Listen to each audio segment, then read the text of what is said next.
Okay, so just a quick little update here on the 732.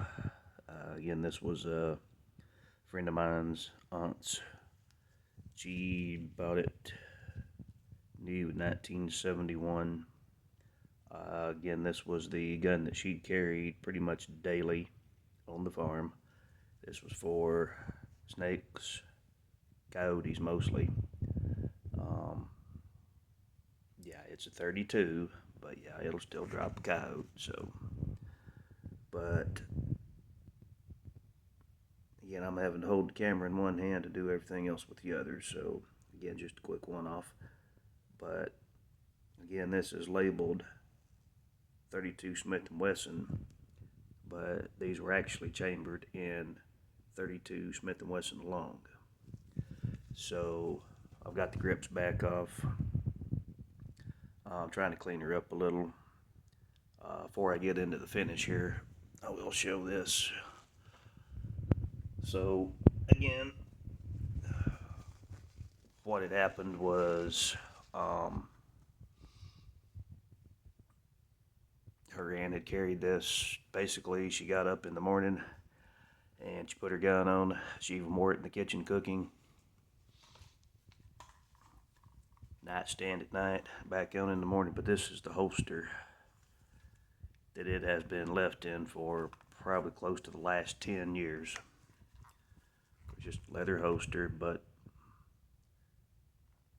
it is a salted leather holster. When I say salted, back in the day, that's what they used on the holsters, was basically mink oil, which was mink salts. It was mink fat with a heavy salt in. Not like today. Today you go to buy mink oil, they call it mink oil. It's just silicone is all it is. It's not real mink oil. Real mink oil is actually mink fat from the minks themselves. So it has a high salt content for the leather. But anyway, it was left in this for probably the last 10 years. I'm surprised it's in as good a shape as it's in. But I'll get some light on it here and you can see we do have some surface rust. Now I just sprayed some rim oil on it.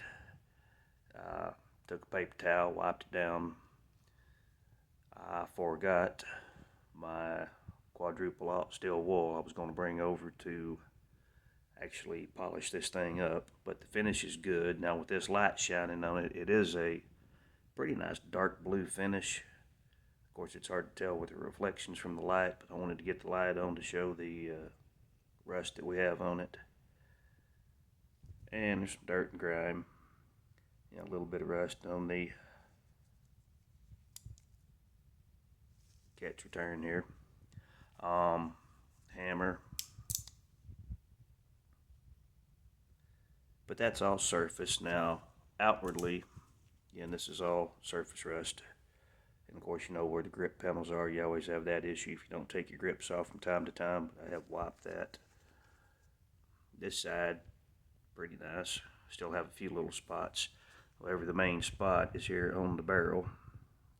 If the camera will focus, there is a wee bit of pitting right there.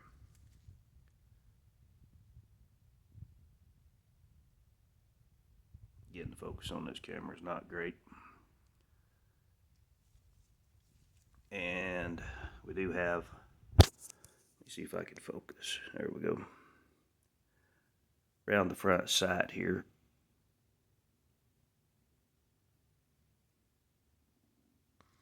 Well,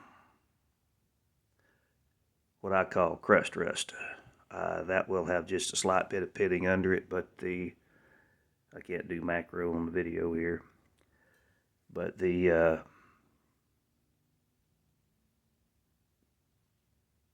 rust like that, it will have a wee bit of pitting underneath.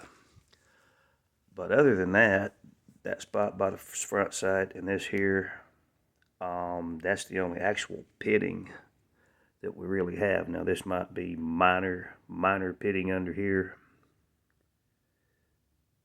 Well, that's going to have a little pitting in it. But still, all things considered, that it's been stored and leather holstered for roughly about the last 10 years and not in a good environment either.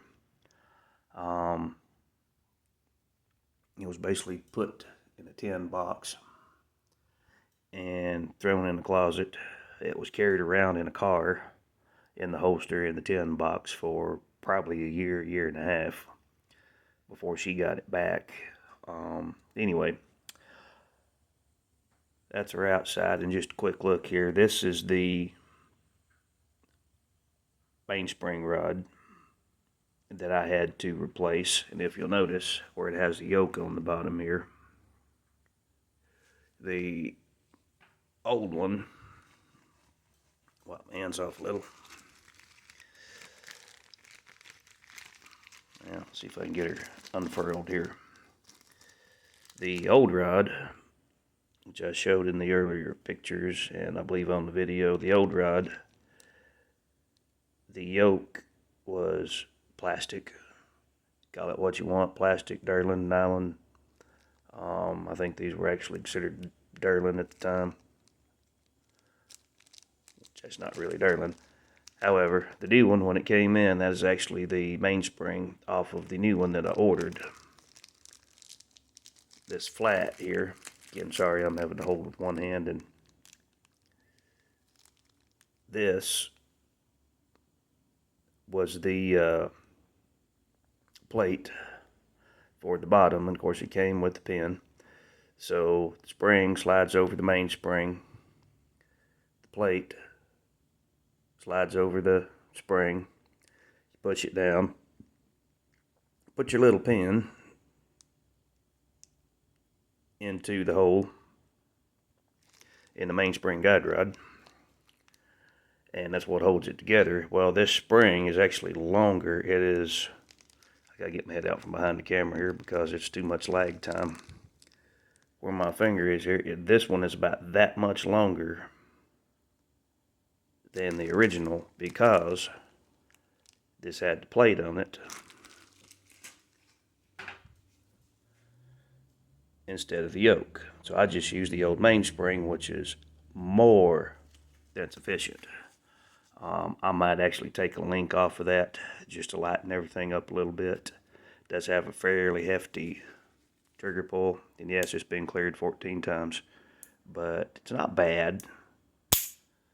But it's pretty much reminiscent of the old Colts. It has about the same double action pull as the old Colts. Single action, not bad. Again, I have a lag from the time that I actually do anything till actually it shows up on camera, so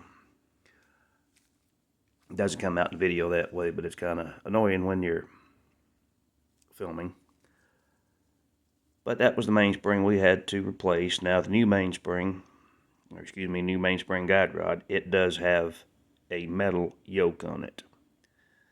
Again, that goes back to the others. Some of these, they didn't have the yoke on them. It was basically the mainspring goes in direct contact. It has a little bend in the mainspring guide rod. The guide rod goes straight to the hammer. Fits in the D10 in the hammer, i.e. just like a Ruger does. But this one has the yoke on it, which fits in there. So the one without the yoke, the whole mainspring assembly, was about $6. Because this one had the yoke on it, then it's up to $38, which is ridiculous. But we got the right one. Again, can't see in there because it's, let me see if I can turn the light on.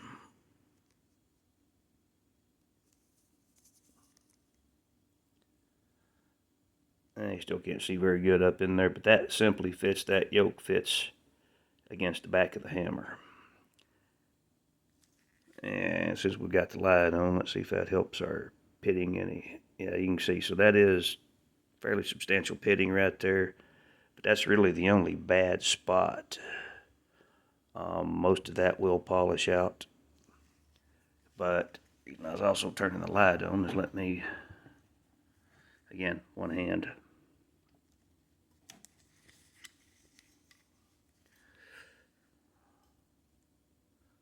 The forcing comb, pretty dirty. That's just wax buildup off the old bullets.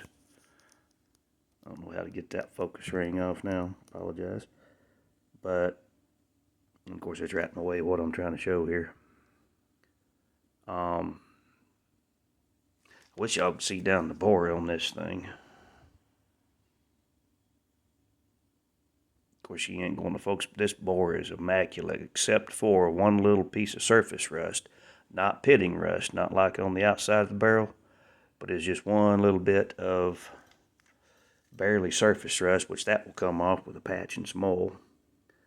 I'm going to have to take let me take the torch off. Toothbrush to the star. Basically, it's just kind of big cleanup after we got the parts replaced. Again, the main thing was getting that mainspring guide rod in there because it was all cracked and busted up in little bitty pieces, as you saw. But other than that, mechanically, excellent shape. Bore, beautiful. And, you know, Q-tips. A little bit of patience. Some elbow grease. Get the crud out. But the action. And again, I'll show the hammer here. That'll get polished out when I get through cleaning it.